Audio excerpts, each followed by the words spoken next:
പറവൂർ കവലയിലെ വീട്ടിൽ നിന്നും സ്വർണം മോഷ്ടിച്ച കേസിൽ പ്രായപൂർത്തിയാകാത്ത ആൾ ഉൾപ്പെടെ 3 പേർ പിടിയിൽ. ആലുവ UC കോളേജിന് സമീപം വാടകയ്ക്ക് താമസിക്കുന്ന കോതമംഗലം സ്വദേശി വിവേക് ബൈജു, രഞ്ജിത് കുമാർ എന്നിവരെയും സമീപവാസിയുമാണ് ആലുവ പോലീസ് പിടികൂടിയത്. പ്രതികളെ കോടതിയിൽ ഹാജരാക്കി റിമാൻഡ് ചെയ്തു.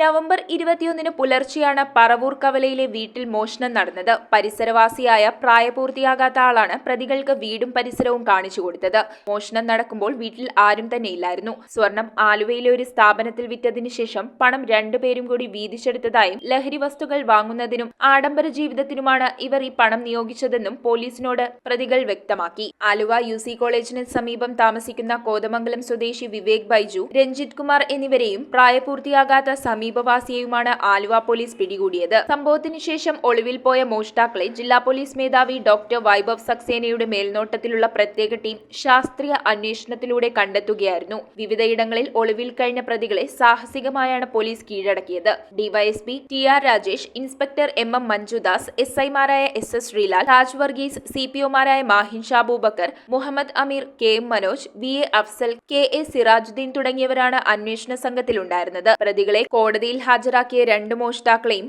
പിന്നീട് റിമാൻഡ് ചെയ്തു. ഇതോടെ അടുത്ത കാലത്ത് ആലുവയിൽ നടന്ന മോഷണ കേസുകളിലെ ഭൂരിഭാഗം പ്രതികളും പിടിയിലായതായി പോലീസ് വ്യക്തമാക്കി. News bureau, Aluva. Transparent, light weight, new design, traditional design, അങ്ങനെ നമുക്ക് ഇഷ്ടമുള്ളതൊക്കെ നോക്കിയെടുക്കാൻ എവിടെയാ സ്ഥലം? Wallet Jewellers. നീ ആഗ്രഹിക്കുന്നതെല്ലാം ഇവിടെ കിട്ടും. Wallet Jewellers. ഇനി സ്വർണം വാങ്ങാം ആലുവയിൽ തന്നെ.